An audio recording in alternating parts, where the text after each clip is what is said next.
Mirë, faleminderit për kohën. Hajde të lutem, trajtohemi bashkë. Ky është vendi për ju? Si janë ditët, si është kjo periudha për juve me punë, është me ngarkuar, apo nuk ka sezon të puna juaj? Jo, thëmë të drejtën, nuk ka ndonjë sezon në cilën mund është me vequ, që me thonë që je ma i lirë, se sa në ndonjë periudhë tjetër kohore, për shkak se puna jonë ndërlidhet me çështje të ndryshme, pra domthonë me jetën e njerëzve, edhe ajo vazhdon për çdo ditë, kështu që nuk ka ndonjë periudhë caktuar. Besoj as orar për gjatë ditëve nuk ka. Për shembull në pasdite zakonisht, okay, sot të kemi të ftuar në program, por pasditeve të tjera e ke ndonjë rit kështu që ke dëshirë gjithmonë me shku vaja asaj puna? Po, nganjëherë për shembull, nuk mjafton dita e punës. Për shembull, e ki ditën e punës, e ki seancat mirë, po nuk ki kohë për më marrë me çështje me cilat dush më marrë në zyre. Ato shkresat, për shembull, që do të më marrë, nuk më nësh më marrë para dite për shkak se ki seanca, e tani shfryzojna kohën edhe mas dite, për me mujtë me përfundu ato, në mënyrë që mos me të mbledh shumë, se tani kur të mbledhen shumë, tani s'din kam mjehanizma për para, po marrë me seanca me shkresa. U papi mandej. Ashte vështirë si punë, pra kështu për te gjithave, për te kënaqësisë që ta dhuron si punë edhe me përvojën tuaj, besoj, ndoshta ndonjëherë të paktën në jetë keni thënë jam lodhur prej kësaj pune, apo edhe jam gabim unë? Jo, them të drejtën, nëse e bën me pasion punën e avokatit, domthonë nëse ki pasion drejtësinë, kuptohet, para se që thash, atëherë nuk ndjen lodhje. Për shkak se ti e merr satisfaksionin prej suksesit punës tone. Për shembull, ti ndihmon një kliente për me fitu një drejtë caktuar, edhe ajo satisfaksioni më i madh për një avokat për punën e tina, edhe ajo të man t'jap motiv për me vazhdu matutje, edhe i haron edhe lodhet edhe orarin e punës, se në avokat nuk kemi edhe orar, të them drejtë. Unë thash që mas dite punona mirë, po mund të ndoshë që ke edhe takime pune, për shembull, edhe mas orarit punës. Për shkak se klientat nuk mund me taku gjatë ditës, po edhe pas orarit punës. Kështu që ajo të man. Domethënë, suksesi, rezultati i punës të man për t'jap motiv për me vazhdu matutje. Janë disa profesione, jo vetëm në vendin tonë, po për te, që i rezistojnë edhe shumë brezave, pra që përcillen brez pas brezi edhe trashëgohen. Njëjtë është edhe me rastin e juj, pra ju këtë profesion e keni nga babai ndjerë, edhe vllau me sa di është në këtë fush i kyshur edhe ju. Tre jurista për një familje. Tre jurista. Baba ka qenë jurist përfaqësuesi një institucioni në organe krajnore, aso kohë do thot para luftës, u marrë me përfaqësime pra të institucionit në për gjykata dhe në për organe tjera. Vllau po ashtu edhe ai është jurist, ka një pozitë lartë, një funksion të lartë në kuadër të administratës shtetërore. Edhe unë po ashtu kam qenë në për institucione publike deri vitin 2020, edhe tash për vitin 2020 u shtroi profesionin e avokatit. Kjo shkëputja nga 2020 e tutje që ti të fokusohesh edhe të jesh 100% avokat në detyrë 24 orë, erdhi pas një konsumimi të tepër të punës sonde si në shërbim civil apo diçka specifike? Të them të drejtën, gjithmonë e kom pas në plan. Do thot atë konceptin tim që ta përfundoj në për institucione publike me një kohë caktuar dhe në mënyrë që me vazhdu profesionin e avokatit.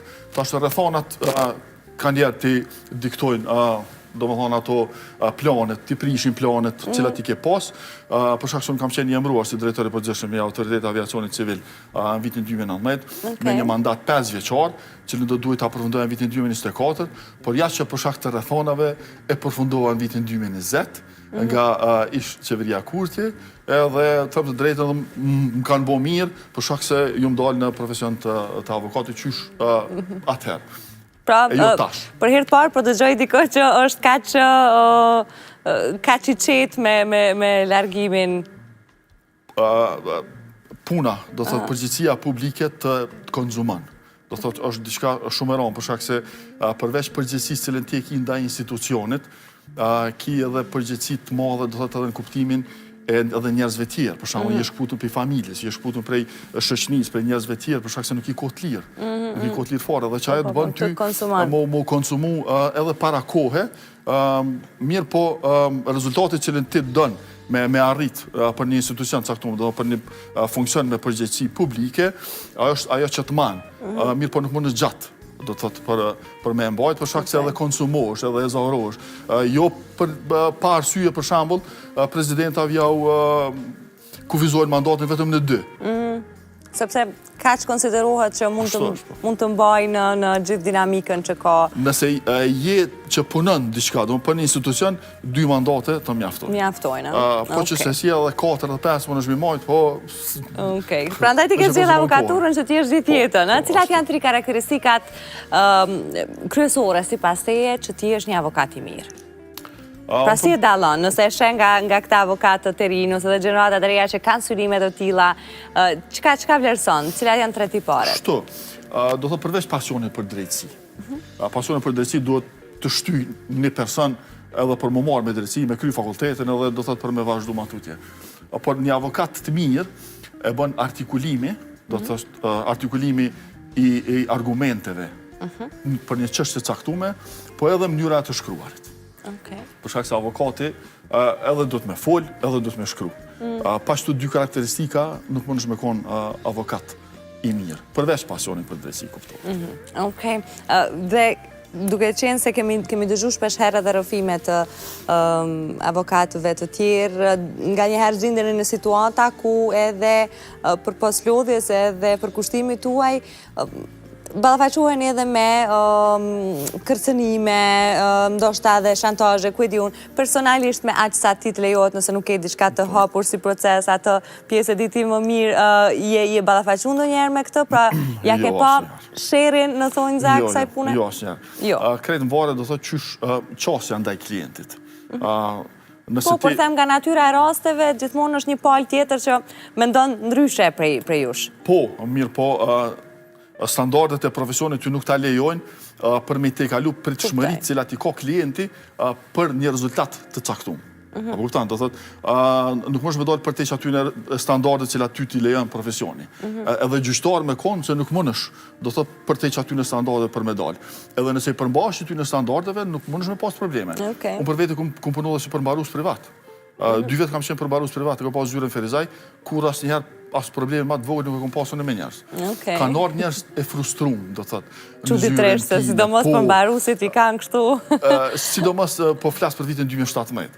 Ka qenë edhe fillimi, edhe koncepti i përmbarimit në Kosovë ka qenë diçka e re, edhe njerëz nuk kanë mujt me kuptu, do thotë cila është detyra përmbarusit.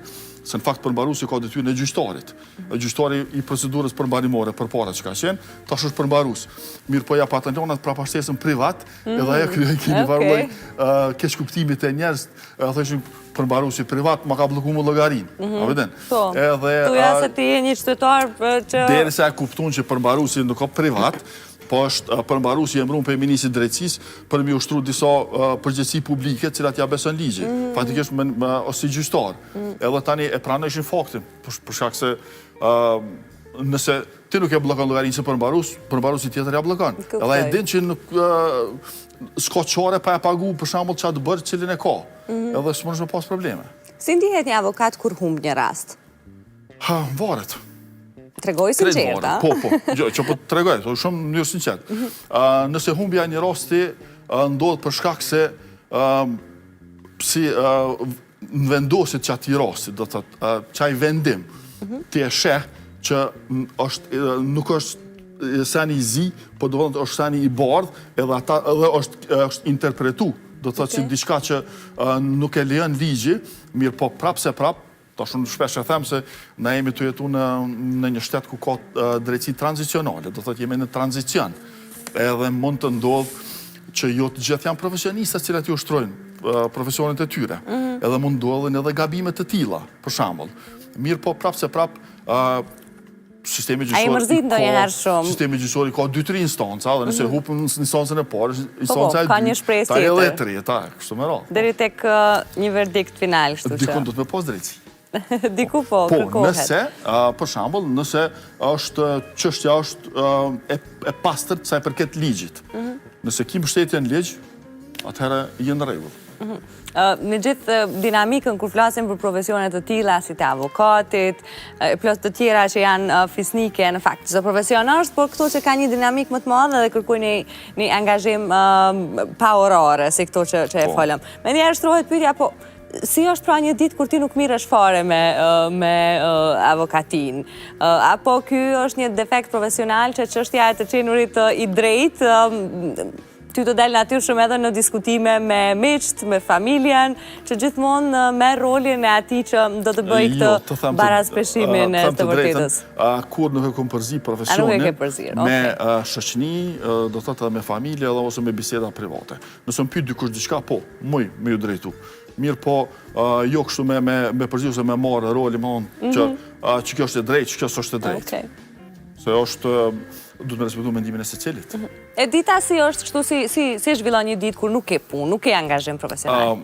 Zakonisht për shembull ditëve të vikendit, mirë na me shkojnë në fshat. Ku keni fshatin? Po, është fshati Koliq, është në komunën e Prishtinës, shumë afër prej Prishtinës, është një fshat pitoresk, është aty e gjej qetësinë time, do thotë është si një oazë qetësisë, aty edhe mbushem energji edhe për javën në vijem, me plot angazhime tjera. Dhe sigurisht momentet të tilla, gjithë secilit na frymëzojnë për javë të plotë. Ka nevojë, secili ka nevojë, po besoj gjelbërimi, natyra, qetësia, ato gjitha ndihmojnë njërin, do thotë për me i harru ato ngarkesa që ka pas për javës kaluar dhe më përgatit për javën që po vjen. Ju jeni bërë edhe baba në një mosh shumë të re, një mosh 23 vjeçare më duket, pra paka shumë një djalë që akoma po formsohej në karakterin e tij, por që një sfidë e re të qenurit baba. Si e kujton atë periudhë? Të them të drejtën, aso kohë do thotë gjenerata jame, ne kemi qenë me një farë forme të pafat në atë aspektin e shijimit të atyre të mirave cilat ti ofron mosha e aso kohë. Për shembull, në gjatë viteve të 90-ta është dashur kom dalë nëpër demonstrata, nëpër protesta, si 12-13 vjeçar. Edhe tash ka ndodhur okupimi viteve të 90-ta, edhe atëherë do të me njerë masute, pra u patëm kurorzu me ish bashortën time nga martesa e parë, edhe lindi vajza në vitin 2000, unë isha 23 vjeçar aso kohë. Dhe tash vajza ka 25 vjeçe, pra shok ju të dy në kuptimin e raportit. Ishe gati, apo asnjëherë nuk është gati dikush që të bëhet prind për herë të parë? Si e kujton? S'po di tash, aso kohë ka qenë situata më ndryshe. Do thotë vetë gjenerata jonë kemi qenë ta quajmë ashtu, do thotë pjekur para kohë. Për dallim, për shkak se rrethonat na kanë imponu një gjotë tillë. Mirë po, natyrisht e lindja fëmis gjithmonë është me plan, do të thotë është e planifikuar, është një fryt i dashurisë mes dy njerëzve, edhe ajo është çka e përmbush, do thotë një njeri në një çift, do thotë në një bashkësi martësore. Dhe në fakt ju keni 4 fëmijë nga 2 martesa që janë tashmë të përfunduara. Ani pse ju po thoni që dashuria edhe gjitha këto marrëdhëniet e juaja kanë qenë në stadin e vet të lumtura, por dikur e gjetën një përfundim. A dihet gjithmonë shkaku, arsyeja, apo nganjëherë nuk i gjehet dot? Jo, për shembull, jeta është dinamike. Sfidat, rrethonat e jetës i bojnë njerëz për me ndryshu, edhe nuk janë ata njerëz cilët kanë qenë më përpara.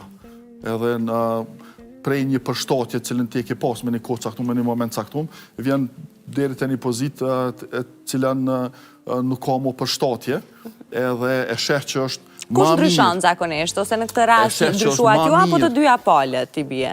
Po tash nëse ndryshojnë të dyja palët është tjetër sen, po më ndryshu veç njëna palë.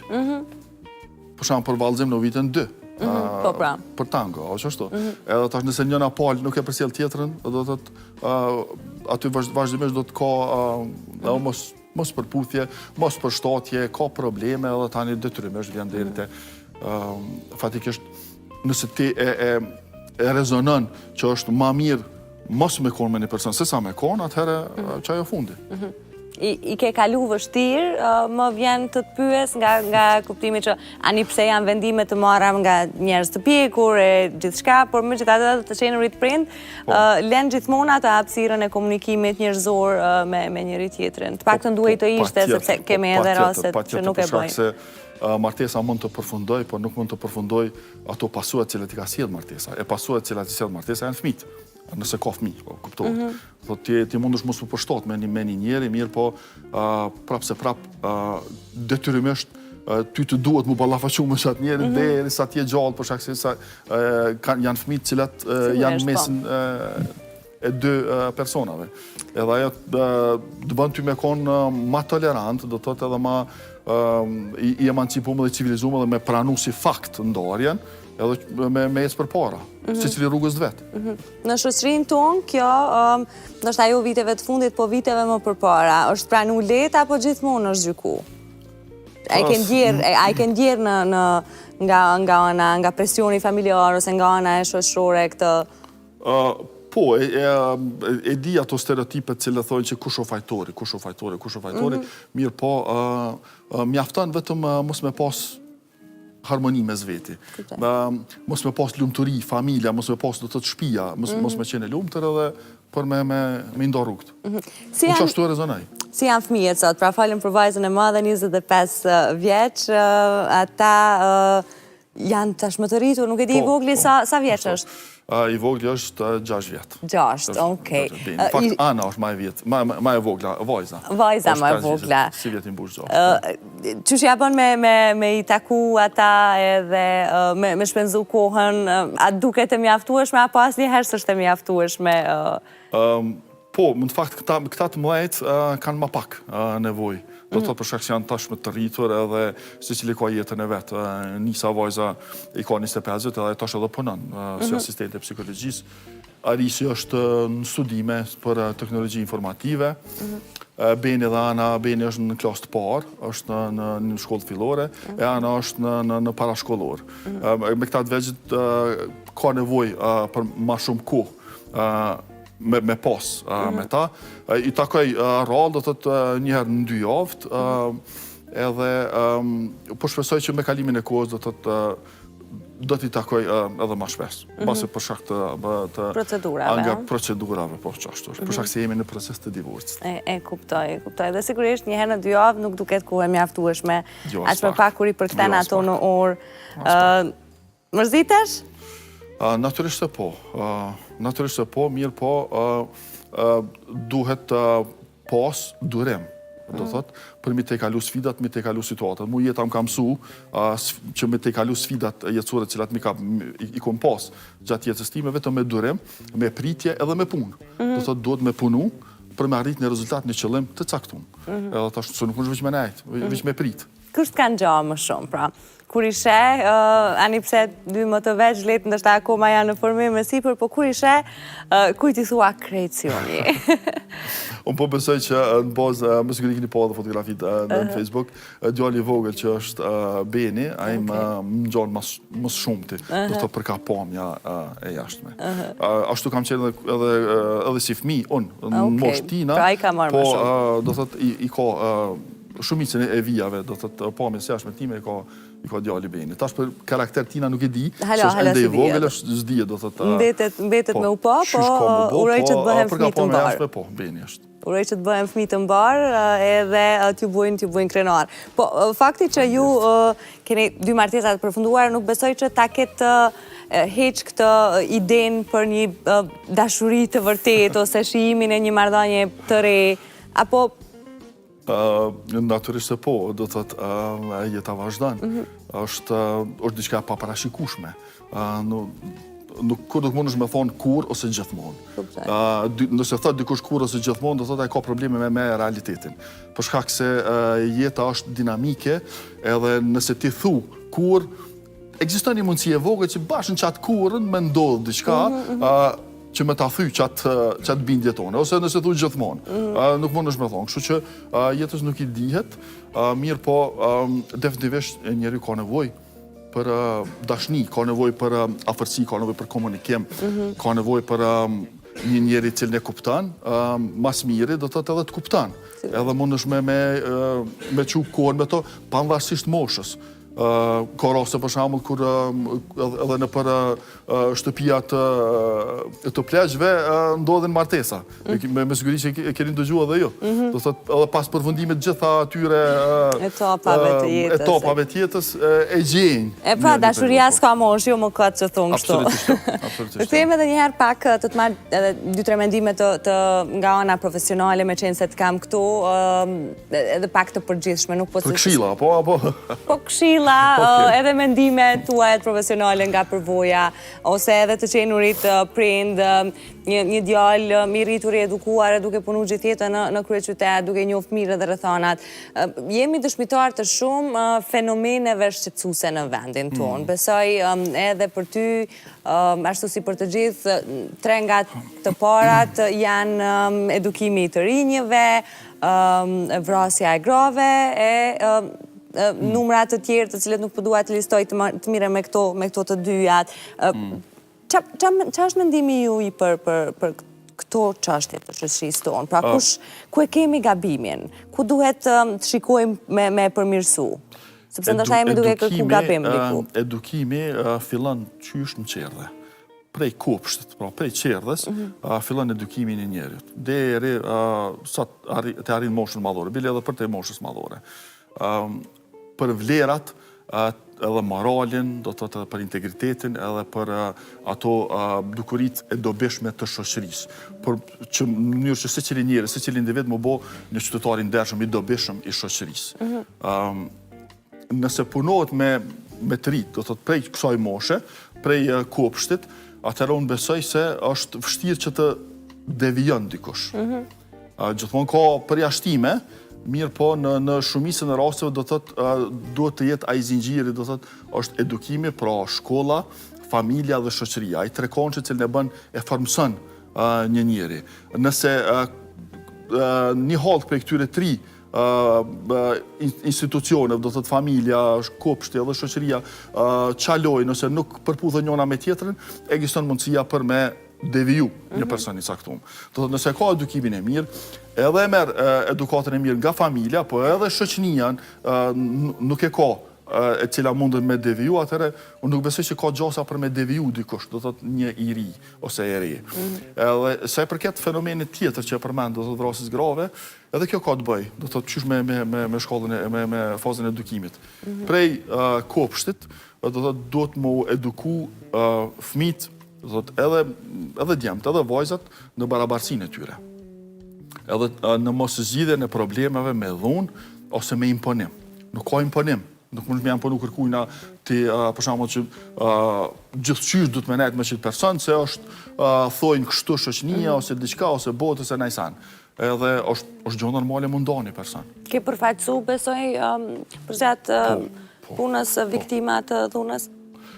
Po, kom përfaqësu do thotë rastet viktimave të dhunës në familje, edhe gjatë procesit do thotë edhe mes çifte, po edhe mes anëtarëve tjerë të familjes, edhe është Pse ndodh kjo zakonisht? Pra përpos kësaj çështjes së edukimit, sepse po ta pyesësh ato ku ka qenë problemi, ai nuk thot se s'jam i edukuar, po e nxjerr një arsyetim tjetër sipas tij që duhet të ketë arsyetim. Dëgjoj, me vetë faktin e artikulimit të atij problemit prej një personi ti e kupton, do thotë shkallën e njohurive tina për zhvillimin e përgjithshëm. Nëse dikush thotë që unë e kam të drejtë, prona është e jemja, po don më ma marr, edhe ti e din që prona do thotë është e drejtë e secili ka drejtë në pronë. Neve tek viteve të fundit do të kemi filluar me apliku, nëse nuk gaboj për vitin 2013, që në vitet pëlqimi i bashkëshortes ose i bashkëshortit për transakcionet palishmërive të zyret e noterit. Se përpara blerjet e shitjet i ka bo vetëm personin që ne ka pas pronën amën vetën, qoftë burri ose gruaja. E tash kërkohet edhe pëlqimi të dyve, që është gjë e mirë, për shkak se mund me ndodhë që njoni prej çiftit ka probleme financiare dhe dëshiron mi zgjidh ato, për shembull me shitjet me transakcion të pronës, pa e ditë bashkëshorti ose bashkëshortja heq. Edhe tash është më mirë faktikisht për shkak se në vit të pëlqimit të dyve. Edhe është lidhja është më e fortë. Edhe mbrojtja e familjes, po edhe pronës familjare është shumë më e fortë. E gjeneratat e vjetra kanë pak problem me kuptu këtë koncept. E kanë pak problem. Problem për ta kuptu, por akoma në problem që të bartet tek brezat e rinj po e njëjti mentalitet. Pra kjo duket që është... Po, nëse filloj me edukim, pra nëse mungon që ai edukimi do të të familjar, por personi edukohet, shkollohet edhe kupton, ai detyrimisht do të ka me kuptu që çka është mirë dhe çka është gabim. E dim që kemi edhe çështje tjera, po me qenë se jemi në transmetim live, po më thonë që me minuta jam kogja ngusht. Të falenderit shumë që erdhe sot, po ashtu edhe që ishe i hapur për të folur edhe për te i profesionit, sepse kjo në fakt është edhe një lloj misioni yni që këto pasdite, kur njerëzit kthehen nga puna, të kuptojnë edhe më tepër, të dëgjojnë edhe rrëfime nga ne, nga emisioni ynë, që ta kuptojnë që nëse ka ndodhur diçka në jetën e tyre, nuk qenë kanë të vetmi, si për mirë, si për keq. Absolutisht po. Kënaqësi që ishe këtu. Faleminderit shumë për ftesën, është kënaqësi të jem për